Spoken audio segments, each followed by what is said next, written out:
Now, switching gears over to Atom, the Atom Accelerator DAO, which itself is an on-chain treasury-funded DAO, has given out a $100,000 grant to 3 teams, including Blockworks Research, Binary Builders, and RMIT, to rework Atom's new tokenomics. And there's also a lot of backstory to this around Atom 2.0, which actually already envisioned a revamp and redesign of the Atom tokenomics. It was just too brutal, maybe too broad also for some people, which is why it was rejected. But now a lot of these ideas from Atom 2.0 are actually being broken up into individual pieces, and the tokenomics part is one of many of those pieces that is currently being reworked on. Now let's briefly go through what we know as of right now, what all these 3 teams are building on, starting with the Blockworks research team led by David at Effort Capital on Twitter. They will work on redesigning tokenomics, vote power tax, dynamic liquid staking tax, and also developing a future vision for the hub in a rollup centric world. The problem right now with Atom tokenomics is primarily the inflation and value accrual model. Investors don't really know how many Atom tokens will be in circulation in the future. The Atom inflation rate right now is actually dynamic between 7 and 20%, pegged to the bonded ratio, which means how many atoms are staked to the network. If it's above 2/3, 66.67%, inflation will go down. If it's below 2/3, inflation will go up to incentivize staking, aka securing the chain. Right now we are at a 70% bonding ratio, which means we're above the 2/3, and the inflation is currently on its trajectory down to 7%, currently sitting at around 14.5%. Based on the current bonded ratio of 70%, we would have around 600 million Atom in circulation by the end of this decade, so by 2030. If it is 67%, we would have an extra 100 million Atom in circulation. This uncertainty for investors in the longer run is what probably keeps them away, especially whales and big institutions. The solution that Blockworks Research is currently working on is to redesign the tokenomics with a more certain supply curve for Atom, and also inflation model, budget allocations, and replicated security economics. The second part is the vote power tax. The problem here is that voting power is currently centralized around the top 7 to 10 validators. The solution would be to impose a vote power tax that would tax delegators that delegate to validators that are higher in the active set. This would also encourage more decentralization, while also creating a revenue stream for Atom. A third one is imposing a dynamic liquid staking token tax. The problem here is that uncontrolled liquid staking growth is not good for proof-of-stake networks. However, liquid staking growth will be directly correlated to economic activity.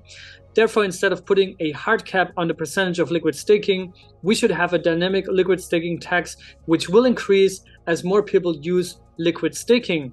The revenue can then be used to grow the hub protocol owned liquidity, or to burn, which would cause a more deflationary effect.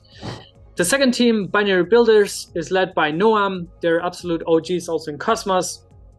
They focus on 3 things. Number 1, the Stability Reserve Fund. Number 2, Atom Treasury Alignment. And number 3, a developer revenue incentive program. Now, the first one, creating a Stability Reserve Fund, is actually a very smart idea to increase the purchasing power of the Cosmos Hub, especially during bear markets.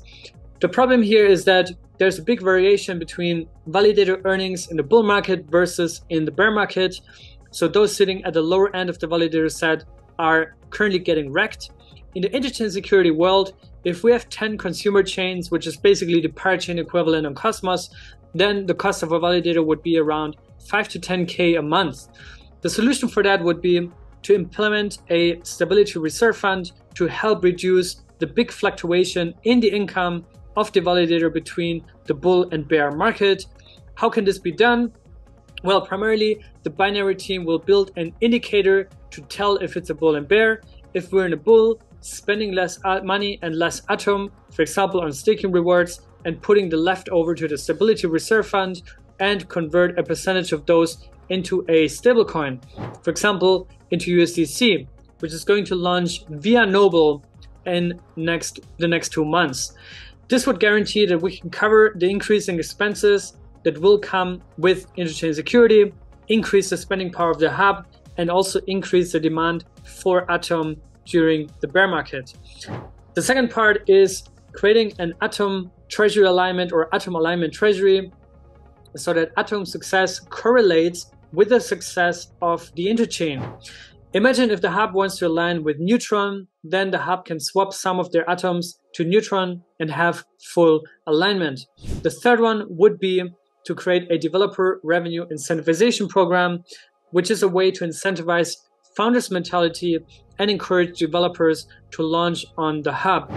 For example, if you build a product that launches without a token, you should be able to earn a cut of the revenue it generates. Now, the third team that is actually working on revamping Atom Tokenomics is called RMIT, the RMIT University, led by Professor Chris Berg. RMIT is a long-term contributor to Agoric and understands the Cosmos ecosystem extremely well. In fact, we also had a Twitter Spaces with them recently with all three teams. And RMIT focuses on 2 modules. The first one is actually a standardized ICS contract to ensure full alignment between the hub and consumer chains. And the second one is to design a governance framework on the relationships between sub-DAOs and main DAOs. For example, governance of the community pool, which is a very, very big topic on its own. Now, this is all in very early stages. Obviously, in Cosmos, you have a more bottom-up and fragmented philosophy. You can already tell that there's a DAO grant for separate teams, while in Polkadot, you have parity that is basically running and maintaining everything in Polkadot. Now you also have this OpenGov framework to it, or element, which allows the community to also propose ideas and basically vote on them on chain, which is really cool. Yeah.